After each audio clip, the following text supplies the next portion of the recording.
چمک تجھ سے پاتے ہیں سب پانے والے، چمک تجھ سے پاتے ہیں سب پانے والے، میرا دل بھی چمکا دے چمکانے والے۔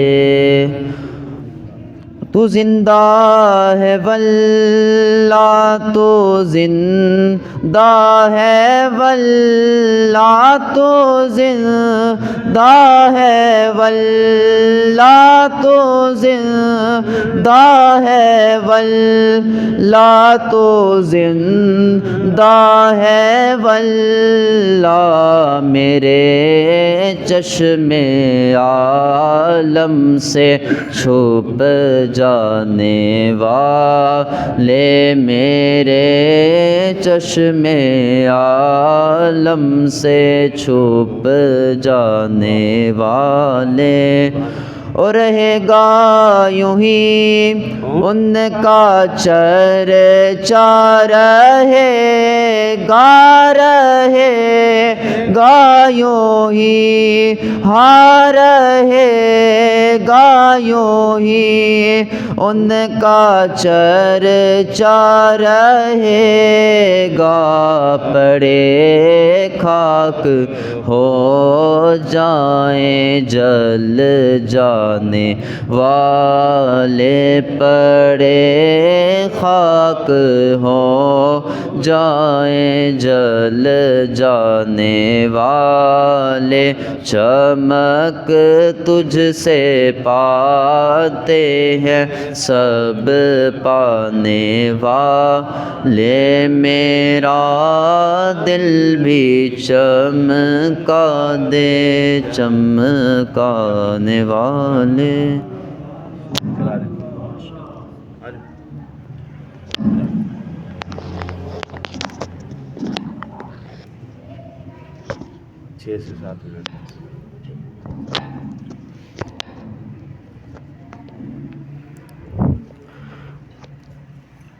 نحمده ونصلي ونسلم على رسوله الكريم، أما بعد، فأعوذ بالله من الشيطان الرجيم، بسم الله الرحمن الرحيم. Starting in the name of Allah, who is the most beneficent and the merciful, who is the glorious creator of all the universe, everything within it and out of it. Gentlemen, as we all know, we are experiencing the blissful month of Ramadan al-Mubarak, the month that has been associated with the blessings of Allah subhanahu wa ta'ala, that is considered the most blissful month, with the most blessings of Allah subhanahu wa ta'ala throughout the year. We know this year, this month has been associated with these blessings. But when we ask Qur'an Majid Furqan Habib, that what is the importance, why this importance of this specific month, then we find out Allah subhanahu wa ta'ala's Qur'an says, شهر رمضان الذي أنزل فيه القرآن, that in this month, the month of Ramadan, the Qur'an, the guidance of humanity, the course of actions of the humankind was changed in this month. The completion of the course that was given by Allah subhanahu wa ta'ala to the humankind, the course of actions, the total code of conduct of our lives, that how should we spend our lives, how the course of humanity will be, the proper completion of the guidance of the Creator has been given to the humankind in this month. This is the most crucial point why Ramadan al-Mubarak is important. Despite its significance in the deeds, in this month, the deeds that we do, the good deeds are multiplied. The action, the reward of these deeds is multiplied. This month's blessings, about the importance, why this month is important. These blessings make this month important. Each and every moment in this month, each and every deed we do has a greater reward as compared to other months. So we should consider, there are many examples, like the farz, the salah that we pray in normal days, as compared to, is the reward of that salah is multiplied by 70 times in this month, specific month of Ramadan. There are many examples that the Nawafil has the reward of Faraiz as compared to the simple months in this month.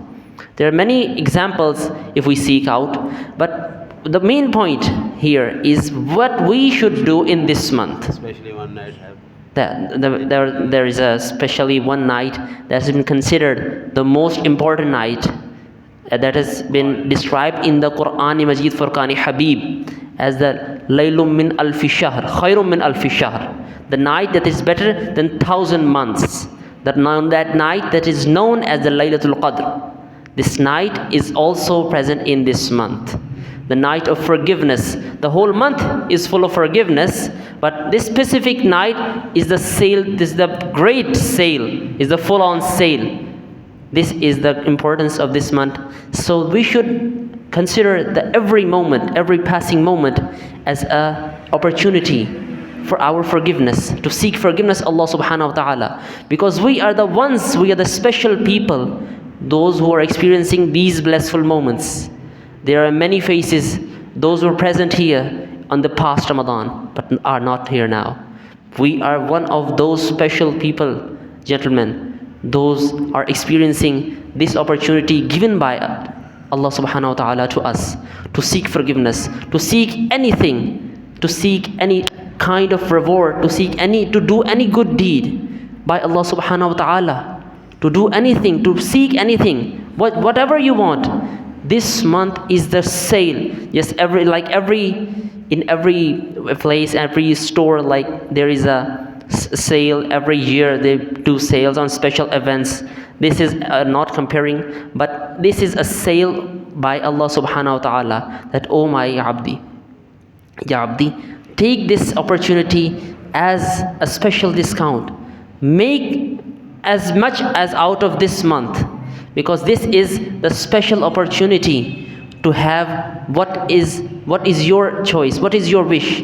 You want dunya, you will be given that. You will want forgiveness, you will be given. You want Jannah, you will be given that. The only key is the sincerity, is the good deeds with sincere heart. Allah subhanahu wa ta'ala required these things. So gentlemen, the lesson of today is only each and every moment passing is an opportunity to have forgiveness, to have rewards from Allah subhanahu wa ta'ala, and don't miss out these opportunities, because we are the special ones. Jazakallah.